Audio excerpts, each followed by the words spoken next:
Welcome to PCN Life. I'm Brian Sullivan. And I'm Julie Thompson. On tonight's show, we have Anne Jolles on set to conclude her series on the Grace Trail.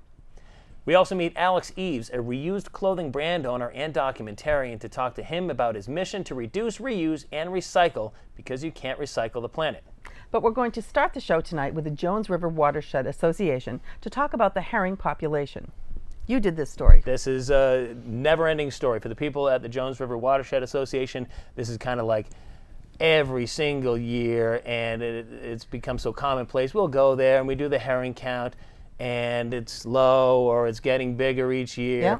Well, now, I mean, we actually did a story on this a couple of months ago, yeah, about in the fall how there were those thousands of herring that turned up at Silver Lake. Well, we had a wet winter. Yep. We all know this, right? And so now we've got so much water flow that something historic is taking place with the herring, and we talk all about it in this story. And I was able to talk to Alex Mansfield. He's all excited about it, so I think we ought to check it out. Let's check it out. In the late fall and early winter of last year, Silver Lake had reached some of its lowest water levels in decades. This area here is where the lake would normally flow out to Forge Pond and eventually the Jones River.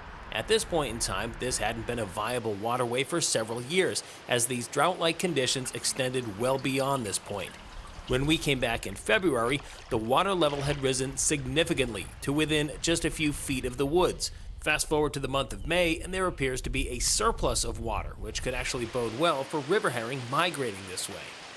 When we came to this spot back in December of 2017, it was relatively bone dry. Now, after a wet winter in spring of 2018, we're seeing better water flow through here than we've seen in years. In fact, the river herring have made their way all the way back to this spot for the first time in about a century. The thing is, once they get here, they can't go any further because of the dam at Forge Pond, and that's a problem.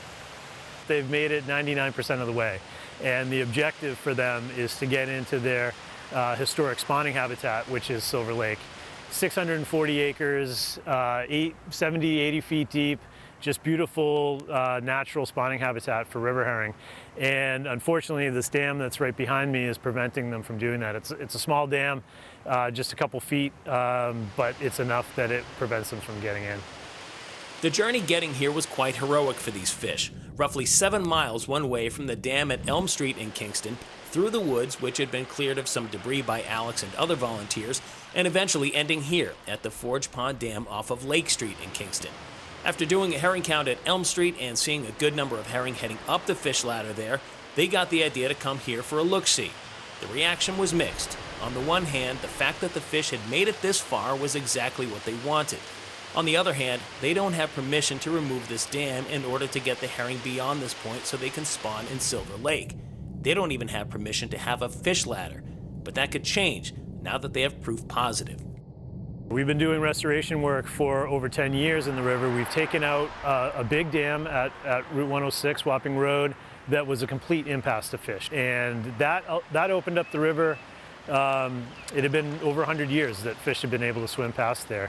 And our goal was always to get them all the way to here, and now we're seeing them here. And so, documenting that, getting actual footage of that, having some of the state agencies come out and see that with their own eyes has been helpful. Really, there's regulations that say if you own a dam that is in a fish passage river, you have to provide fish passage, and that's what we're asking for. Even though the water levels are high now, the city of Brockton keeps the dam in place here to assure that they don't go below a certain level. One solution would be a fish ladder, a fraction of the size of the one here at Elm Street. It could be temporary or permanent, but whatever it is, it should probably happen soon because time is of the essence. If they're all pulled up here, there's basically two things that can happen. One is that they'll spawn right here at the base of the dam, and they'll have a very low success rate. The water quality is not great, it's very shallow. There's a lot of predators around in this system. It's really truncated. It's not good spawning habitat. So that's one thing that can happen. The other is we're going to get a bunch of volunteers down here with nets and buckets, and we're going to put them in Silver Lake. And that's a double-edged sword too. It gives them the opportunity to spawn in the habitat they should be spawning in, but we can't predict what's going to happen next fall in terms of outmigration and the level of the lake. So there's a lot to consider there. In other words, the entryway from Forge Pond to Silver Lake that looks like this in the month of May could easily look like this again come December. Reporting from Kingston, I'm Brian Sullivan for PCN Life. We are so pleased to have back on set for the 5th time Anne Jolles, who is an author, a motivational speaker, and the creator of the Grace Trail, which we're going to talk about today again. Now, the Grace Trail, the premise behind the Grace Trail is literally a trail that you can either walk physically or walk in your mind. Right. There's a lot of dimensions that go to it, and there's really 5 stops along the Grace Trail. We've covered 4. Yes. We covered gratitude, release, accept, challenge, and the last part of the E is embrace. And we're going to talk about embrace today. Great. So why don't you start with that? Okay. The 5th stop on the Grace Trail is embrace. What does it mean? The E on in Grace is for embrace the possibilities. Okay. So I tell people, invite your imagination out on the trail with you. Okay.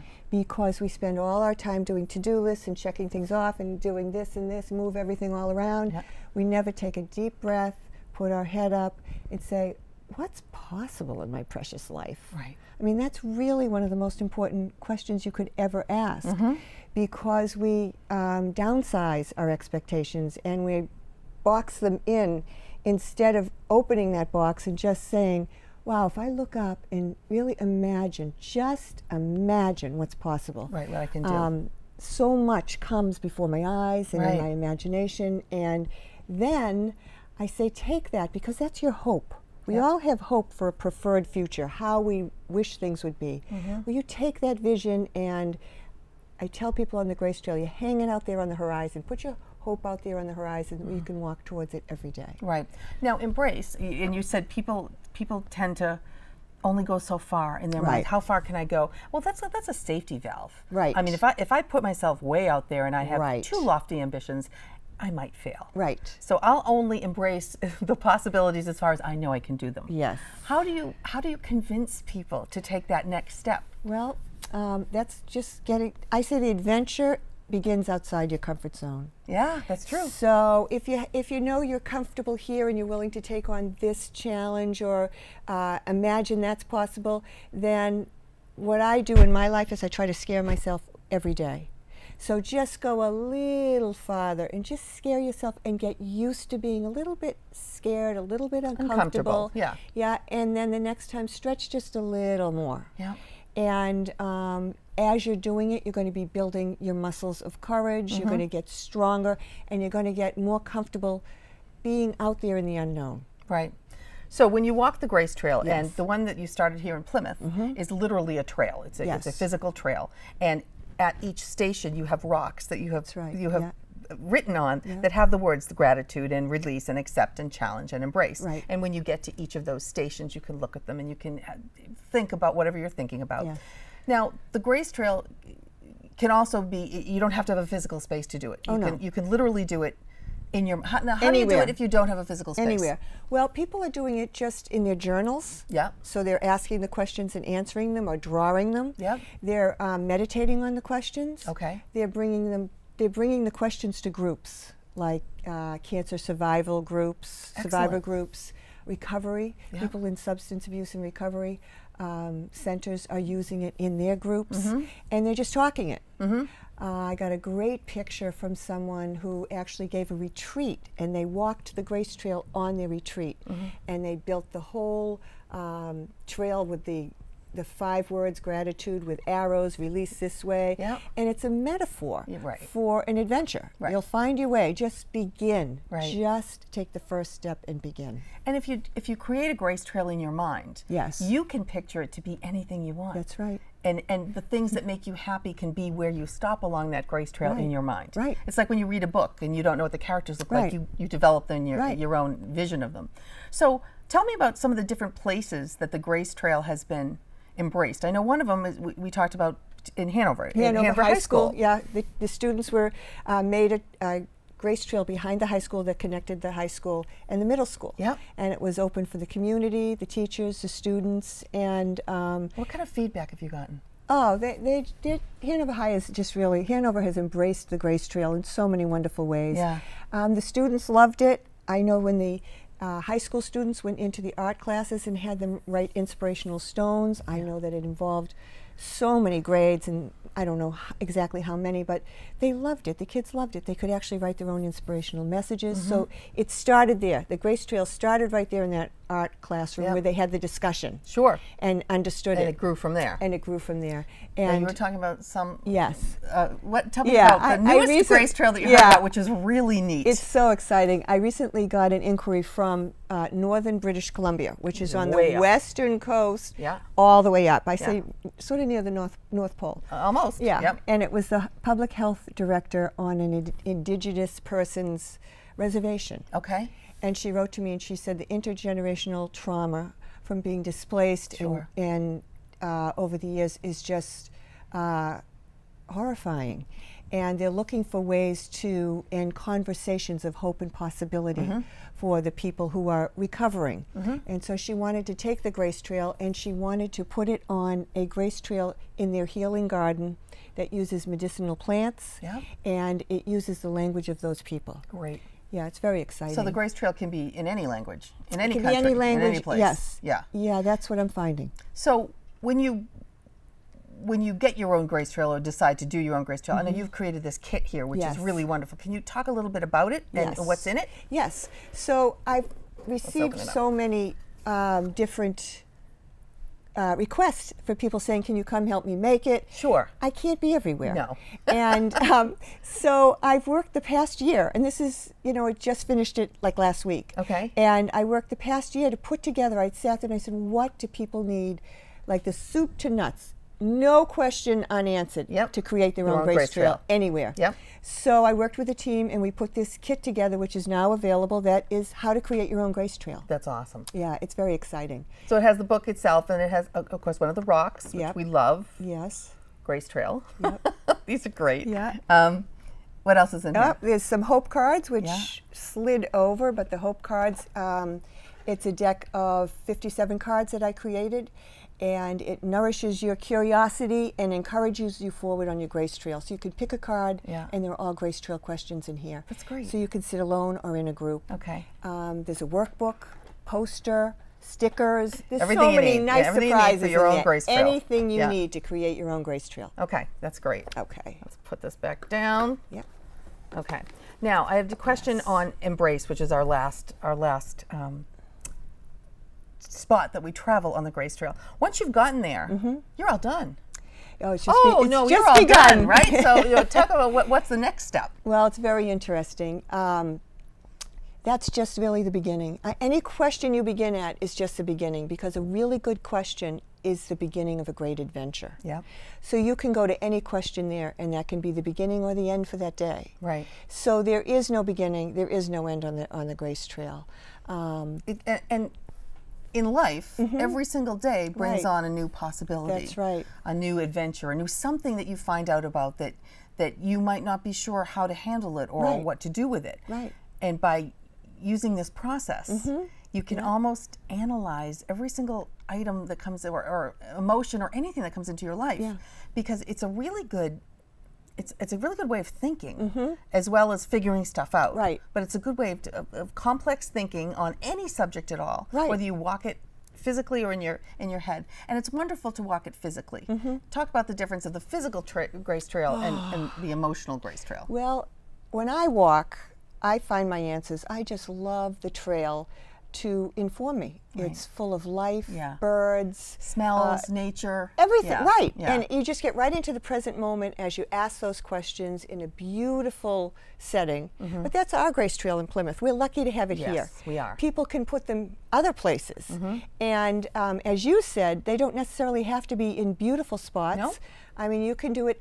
You can ask the 5 questions as you're sitting on the train on the way to work. Right. You make your Grace Trail wherever you go. You could have a Grace Trail in a building in Boston. Absolutely. Yeah, on the roof. Right. Yeah. Absolutely. Right. You can have that anywhere. Yeah. Now, you are going to be featured in a magazine, which is a pretty big deal. Yes. Go ahead.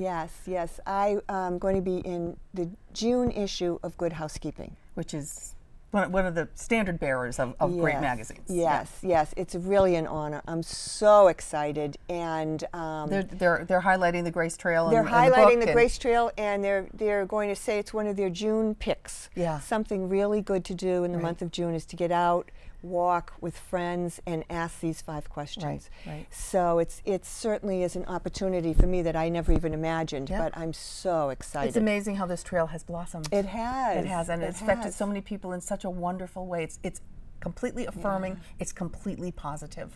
We need more things like this in life. Thanks, Julie. Thanks so much. It was thank great. you for the 5 times we've had you on, and thank you for creating the Grace Trail. We look forward to hear your adventures in the future. I look forward to telling you. Thank you. Thanks. Alex Eaves knew that he had to do something beyond just incorporating a reuse lifestyle into his own lifestyle if he was going to make an impact. He decided he needed to educate and offer ideas and solutions to encourage people to take their own small steps. He calls himself a reuse pro and has been traveling the country showing his documentary, Reuse, because you can't recycle the planet. PCN traveled to Brewster to get his story.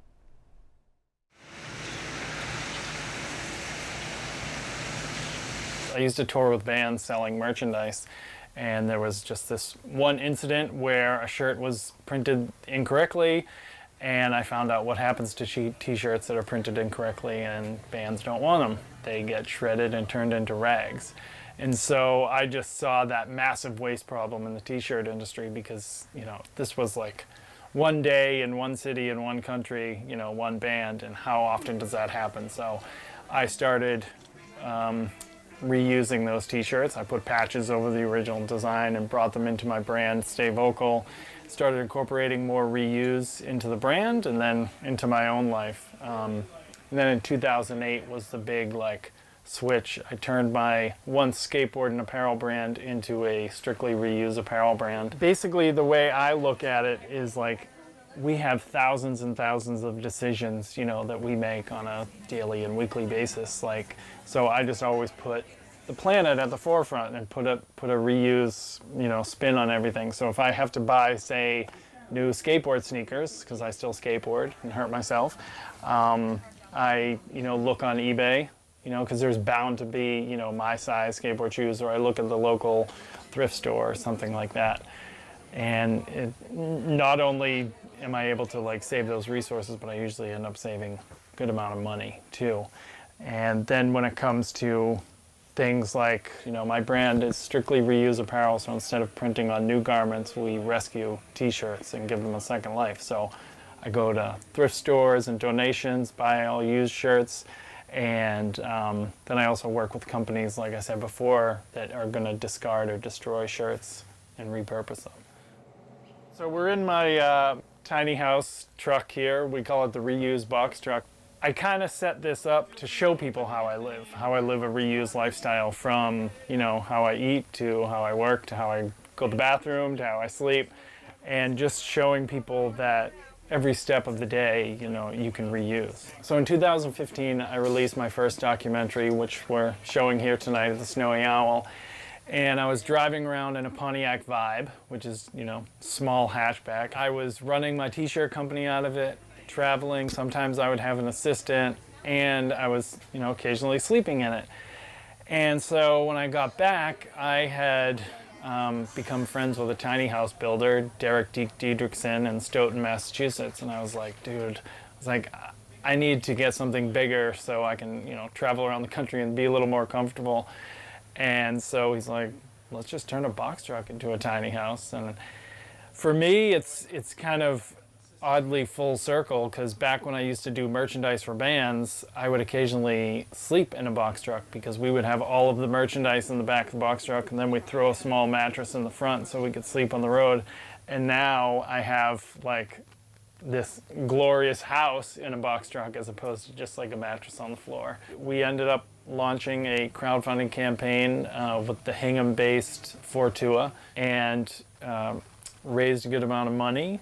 October of 2016 is when we got the truck, and then from November to August of 2017 was the build. So 9 months off and on, because Deke and I are both extremely busy and traveling all the time. So November of 2017 is when I started really traveling in it and living, I moved in June officially for my birthday. So everything in here is made from used, repurposed, upcycled, found, some dumpster dived materials. The one that always gets people is the floor you're standing on. It's this really nice floor, but it was just excess from a donut shop that was sitting in somebody's, garage for like 5 years.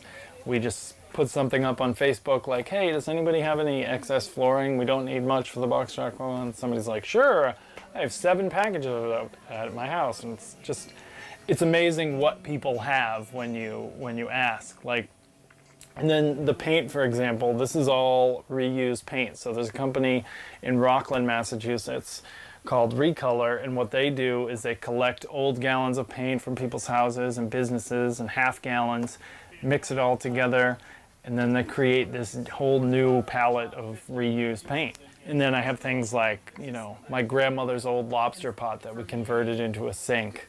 And my favorite band is 311, so I have this blanket here that is, made entirely of 311 t-shirts. One of the key features of the truck is to travel me and bring my reused roadshow around. Just yesterday I was in Providence, Rhode Island, and we did a screening of my film on the truck. So we purposely did not put a window or anything on this side of the truck so we could show the movie on the truck, and it just left it white, and then we have our sponsor logos on the side and just put the movie right there, and it makes for an interesting visual from far away. It's pretty awesome. I'm getting ready to go down to North Carolina next week for a tiny house festival, and then I've been, bringing the truck to schools and businesses. It's really, a mobile reuse education center. It's showing people how, in every step of your daily life you can incorporate reuse and do something for the planet, do something for your wallet, and have some fun. Brian, you have been on a forefront at PACTV of strumming in your message to reduce, reuse, recycle, which we all need to be reminded of on a constant basis, and it's great. What I found interesting is he said that the first place he looks to when he needs to purchase something is in the reused market, which is something that I don't think is caught on nearly as much. So that was a really good point that I took out of that. It was funny when we started watching this. I was like, all he does is T-shirts. He's taking it to the next level. Yeah. And if you can't reduce, you go to the next step. And everybody talks about the next step. For me, it's grocery bags. And I do reuse my T-shirts. Yeah. Much to the chagrin of girlfriends in the past who say, Brian, get rid of your underwear and T-shirts. But, it's great. Yeah. And what he's doing is an incredible thing there. So onward and upward. And we've done a lot of stories about recycling and reusing here at PCN, and we will continue to do so because it's we believe part of our mission and all of our missions to help the planet. Right on. Well, we hope you enjoyed this episode of PCN Life. We'll be back in 2 weeks with a brand new episode. Until then, you can catch this episode and others on our YouTube channel or see updates on our Facebook page or Instagram account. PCN will be back next week, and until then, keep living life.